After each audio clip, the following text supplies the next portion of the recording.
All right, good evening, everybody. Thank you all for being here for this work session today on May 1st. As everyone will recall, we had a called board meeting last Thursday afternoon, April 27th, and reviewed all the applicants for the position, soon to be open position of Director of Schools for Fayetteville City Schools. And it was the will of the board at that time to invite Mr. Eric Jones to have an interview with us tonight. So thank you for being here. Pleasure, thank you. And we've got all our board members here, which is a great thing. So we had some questions that we wanted to ask you and have a good discussion with you.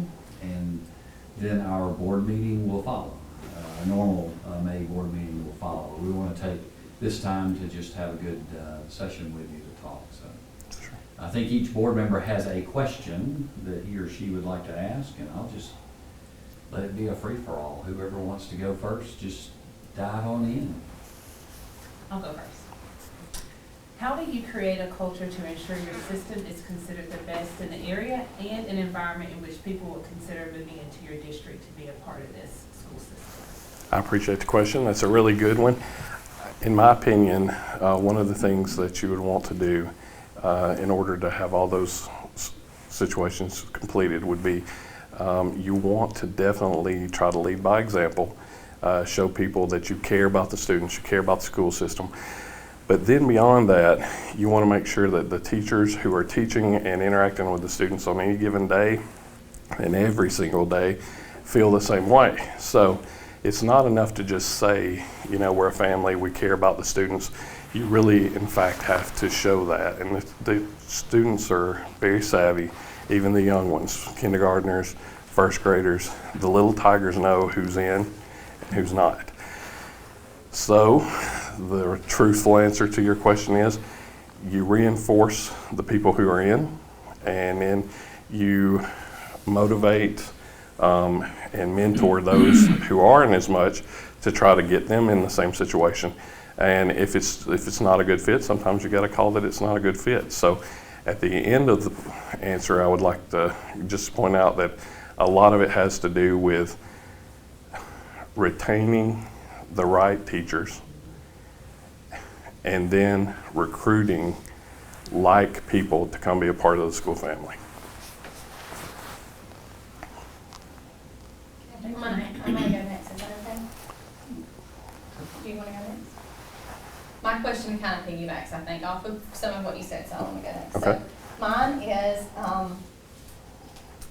as director of Fayetteville City Schools, how would you implement diversity in your hiring procedures? Specifically, what would kind of be your strategic approach when hiring administrators, supervisory staff that have some of those things you talked about, academic Sure. success, high quality retention of teacher, recruiting, retaining high quality teachers, and already shown that they have positive school culture and climate. Yeah. What would your be a strategic approach to that? Okay, the part of the question relating to diversity, it is important that our students see representation of the student body and the faculty, and that's something that we can improve on. I think one of the things Mr. Hopkins has done is started different committees that relates to getting input from different communities and making sure that everyone has a say, all stakeholders are represented. I would encourage, or I would believe that that's something we definitely want to continue.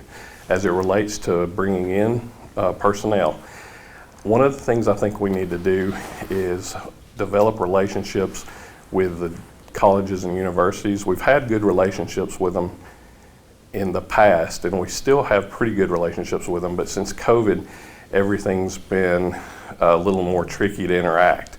So I feel like we need to double down on the relationships that we do have, and then like reinvigorate the relationships, develop further relationships with like HBCUs, and like one of my degrees is from Tennessee State. A few years ago, I had a good network of people there. I feel like we need to get to know people on a personal level and have friendships and working relationships with people in the universities so that they can identify talent that not only would fit the bill and be people that we would want to try to recruit to come to Fayetteville, but also people who'd be receptive to come into a small town, maybe who aren't from here, and start, because a lot of times these are young people And you've got to have all those things line up. But the only way you're going to be able to do that is to kind of get the inside track, and the way to do that is through relationships.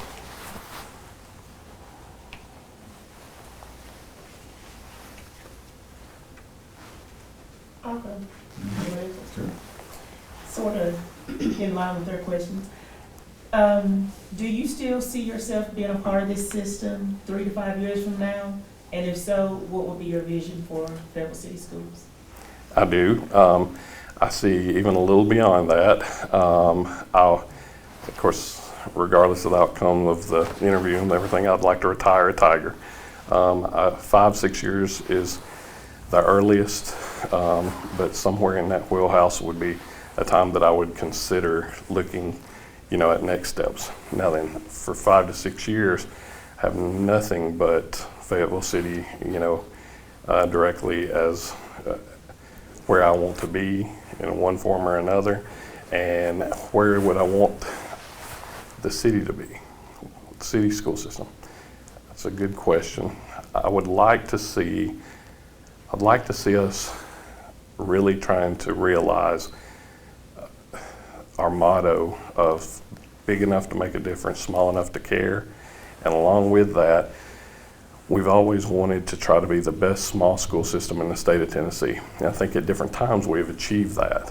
I want to try to set up, double down on the foundations that we've got that are strong, make our strengths more obvious.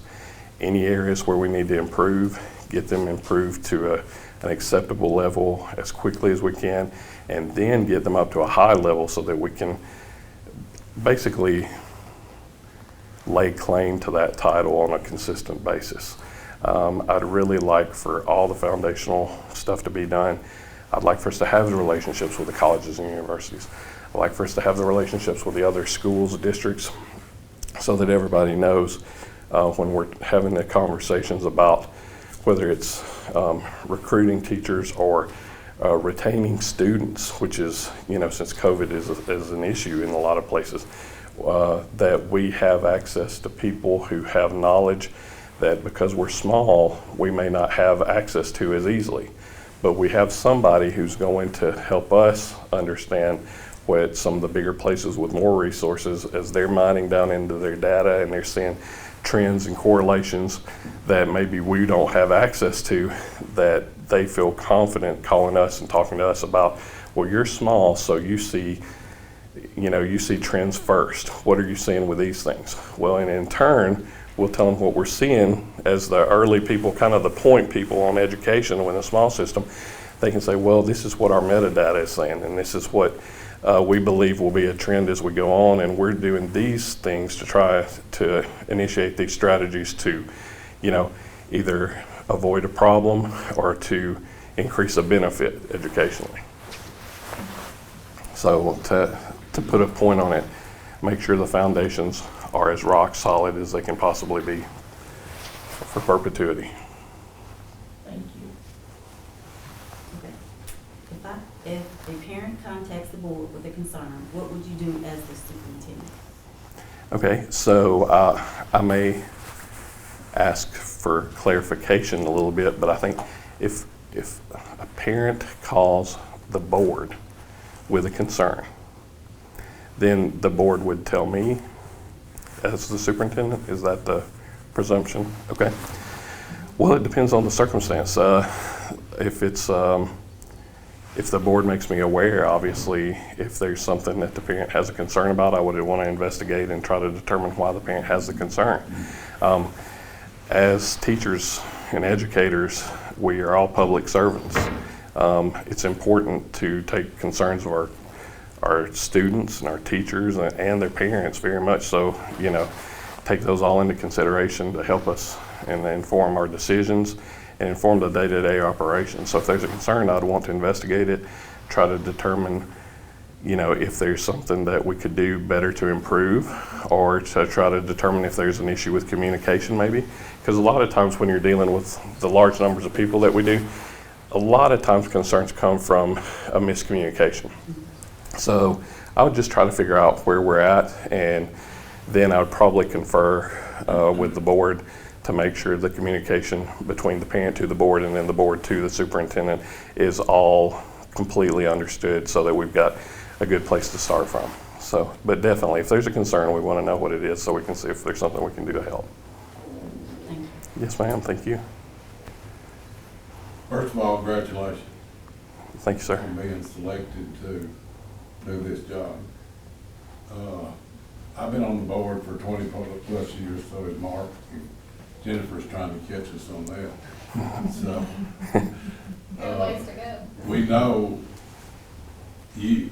Yes, sir. And I think we followed you throughout your career from being a teacher to a principal to working in the central office, and you've done a super job Thank you. with that. My question lies outside the building, Okay. the gym. Yes, sir. We hear talk about people ready where we're gonna build a new gym, and there's no activity back there. Yes, sir. I know you can answer that, so. Oh, yeah, for those absolutely. that- Maybe we can get this out publicly now, so. Yeah, absolutely. Talking about the FEMA Dome project, which would have a dual use as a gymnasium, that is something that we have gone through. We started that in 2019 in December.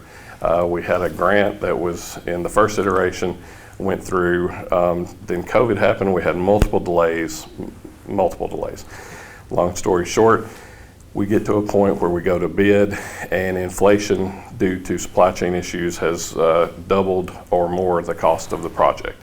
We go back to TEMA and to FEMA, restructure the grant, which is where we are now. We have just in the last month closed out the first grant. So we got our reimbursement check from them. After much ado, we were very pleased to be able to get that, and we closed the PDM grant out.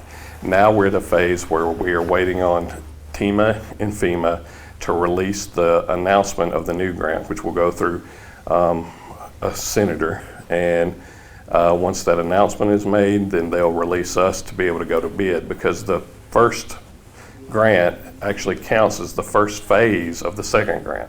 So we've already done basically a year and a half worth of work. So we'll be able to go straight to bid within a couple of weeks of them releasing that. We are in communication with people who are constantly asking us the question that you're asking me, like, when are y'all gonna go to bid? So we feel like we'll get a few bidders this time, and that'll help with the price.